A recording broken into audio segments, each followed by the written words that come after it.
Bismillahirrahmanirrahim. Assalamualaikum warahmatullahi wabarakatuh. Alhamdulillahi rabbil alamin. Wassalatu wassalamu ala asrafil anbiya'i wal mursalin Sayyidina Muhammadin wa ala alihi wa ashabihi ajma'in. Rabbi israhli sadri wa yassirli amri wahlul 'uqdatam min lisani yafqahu qawli. Amma ba'du. Pertama-tama marilah kita panjatkan rasa puja dan puji syukur kita kepada Allah Subhanahu wa taala, yang mana Allah telah memberikan limpahan rahmat, karunia serta nikmatnya kepada kita semua. Seperti yang kita ketahui, nikmat terbesar yang Allah berikan kepada kita adalah nikmat iman, nikmat Islam, nikmat kesehatan, serta nikmat keselamatan. Sehingga pada hari ini, pada saat ini, dan pada detik ini kita masih dalam keadaan sehat walafiat. Sholawat serta salam tak lupa kita sanjungkan kepada junjungan kita Nabi Muhammad Sallallahu Alaihi Wasallam, yang telah membawa kita dari zaman kegelapan ke zaman yang terang benderang seperti sekarang ini. Semoga kita semua selaku umat dari Nabi Muhammad Sallallahu Alaihi Wasallam mendapatkan syafaatnya di yaumil akhir nanti. Amin amin ya rabbal alamin. Baiklah, teman-temanku yang dirahmati oleh Allah Subhanahu wa taala, pada kesempatan yang berbahagia kali ini saya akan membawakan tema yang berjudul tentang keutamaan istighfar. Tapi sebelumnya saya di sini akan menceritakan kisah inspiratif dari Imam Ahmad bin Hambal dengan seorang penjual roti. Jadi teman-teman, Imam Ahmad bin Hambal merupakan ulama besar pendiri mazhab Hambali. Imam Ahmad bin Hambal merupakan murid dari Imam Syafi'i. Beliau mempunyai kisah menarik, yaitu dengan seorang penjual roti yang merindukannya. Di masa akhir hidup beliau bercerita, suatu ketika saya sudah tua, saya tidak tahu kenapa ingin sekali menuju ke salah satu kota di Irak, yaitu Basrah.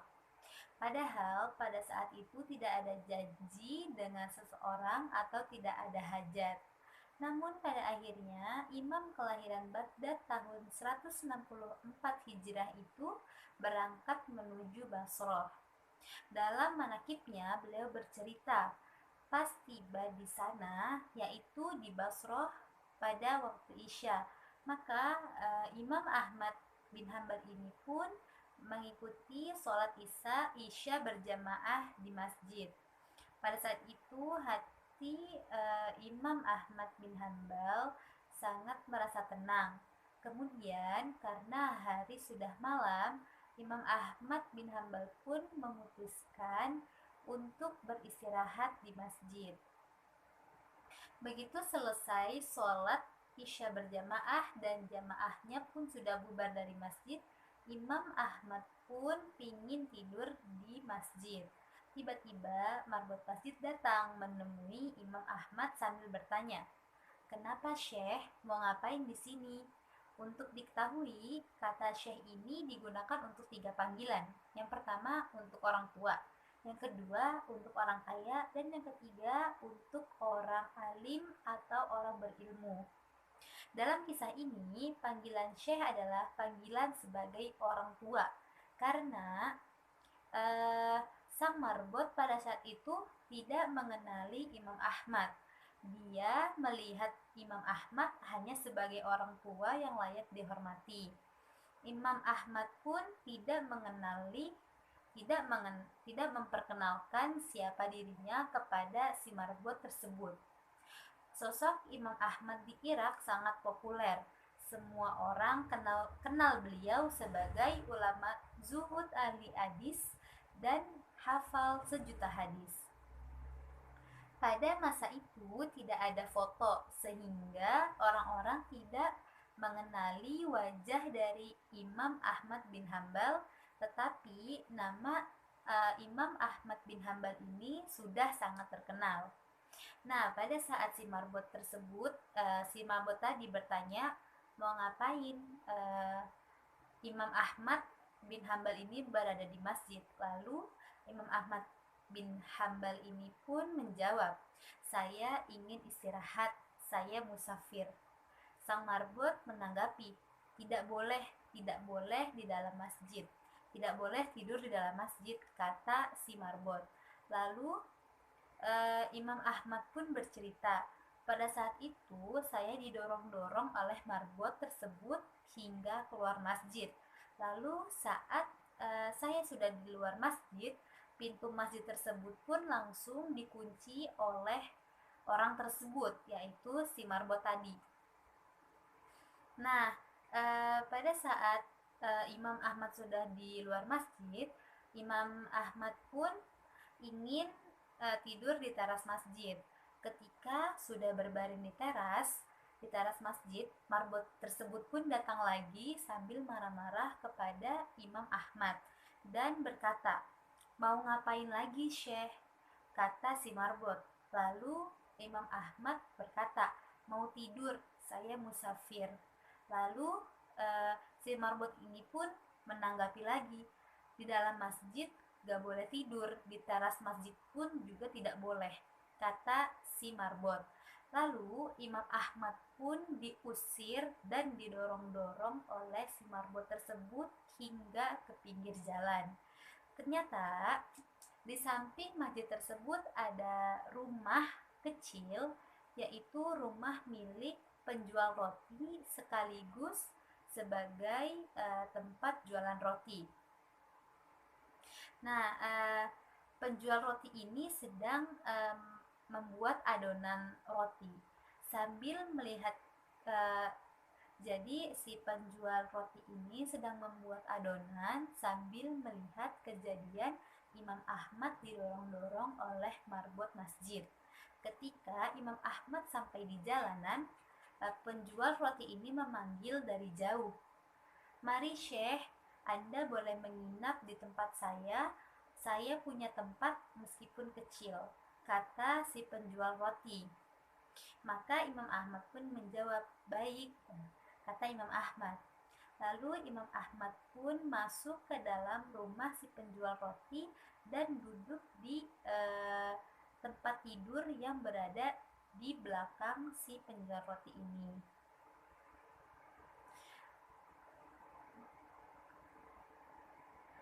Dan pada saat itu Imam Ahmad ini pun juga tidak memperkenalkan siapa dirinya. Imam Ahmad hanya bilang bahwa dirinya adalah seorang musafir. Nah teman-teman, pada saat itu penjual roti ini mempunyai perilaku yang unik. Jika Imam Ahmad mengajaknya berbicara atau mengobrol atau bertanya mengenai sesuatu, maka si penjual roti ini pun menjawab sesuai pertanyaan yang dilontarkan oleh Imam Ahmad. Namun, jikalau tidak ditanya ataupun tidak diajak berbicara oleh Imam Ahmad, si penjual roti ini selalu beristighfar, yaitu pada saat dia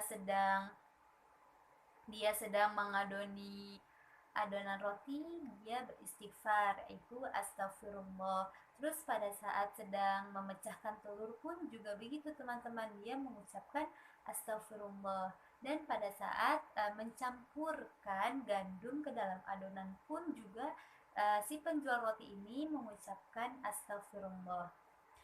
Melihat perilaku tersebut, Imam Ahmad pun penasaran dan menanyakan kepada si penjual roti ini, sudah berapa lama kamu lakukan ini, kata Imam Ahmad. Lalu penjual roti pun menjawab, sudah lama sekali Syekh, saya menjual roti sudah 30 tahun, dan mulai saat itu juga saya mulai mendawamkan istighfar. Dan Imam Ahmad pun bertanya lagi, apa hasil dari perbuatanmu itu, yaitu yang mendawamkan istighfar tadi. Lalu penjual roti ini menjawab, lantaran wasilah istighfar tidak ada hajat yang saya minta kecuali dikabulkan oleh Allah Subhanahu wa taala. Semua yang saya minta Allah langsung terima. Lalu orang itu melanjutkan, semua dikabulkan oleh Allah kecuali satu, masih satu permintaan yang belum Allah kabulkan. Lalu Imam Ahmad penasaran, apa itu? Lalu penjual ini pun menjawab lagi, saya minta kepada Allah agar dipertemukan dengan Imam Ahmad bin Hambal. Mendengar jawaban tersebut, Imam Ahmad pun langsung bertakbir, Allahu Akbar. Lalu Imam Ahmad berkata, Allah telah mendatangkan saya jauh dari Baghdad, pergi ke Basrah, bahkan sampai didorong-dorong oleh marbot masjid. Ini sampai ke jalanan ternyata berkat istighfarmu. Penjual ini terperanjat seraya memuji kebesaran Allah. Dia tak menyangka kalau orang yang diajaknya menginap tadi itu adalah Imam Ahmad bin Hambal, ulama besar yang sangat dirindukannya. Demikian kisah antara Imam Ahmad bin Hambal dengan seorang penjual roti dan istighfar dari penjual roti yang penuh dengan hikmah. Sebagaimana Rasulullah Shallallahu Alaihi Wasallam pernah bersabda, yang artinya barang siapa yang menjaga atau mendawamkan istighfar, maka Allah akan menjadikan jalan keluar baginya dari semua masalah, dan Allah akan berikan rezeki dari jalan yang tidak disangka-sangka. Semoga dari kisah itu, kisah tersebut yang tadi saya ceritakan, teman-teman bisa mengambil hikmahnya. Dan berikut ada beberapa keutamaan istighfar lainnya, yaitu yang pertama sebagai pengampun dosa, yang kedua sebagai jadi dari istighfar ini bisa meluaskan rezeki seorang hamba, dan yang ketiga dari istighfar ini bisa menghindarkan hamba menghindarkan dari siksa Allah dan bisa menghindarkan diri dari musibah. Dan yang selanjutnya yaitu istighfar ini merupakan salah satu sebab yang mendatangkan rahmat Allah Subhanahu wa taala. Lalu istighfar ini juga merupakan tambahan kekuatan dan kejayaan. Dan keutamaan istighfar lainnya yaitu dapat melapangkan dada seseorang. Dan yang ketujuh, dari keutamaan istighfar itu adalah wajah orang yang beristighfar dijadikan berseri dan berbahagia oleh Allah pada hari pertemuan dengannya. Dan yang terakhir, keutamaan dari istighfar ini adalah merupakan sebab terkabulkannya doa, sebagaimana tadi kisah dari penjual roti yang selalu mendawamkan istighfar, bahwa tidak ada satu doa pun yang tidak dikabulkan oleh Allah Subhanahu wa taala berkat wasilah istighfar. Sekian yang dapat saya sampaikan, kurang lebihnya saya mohon maaf.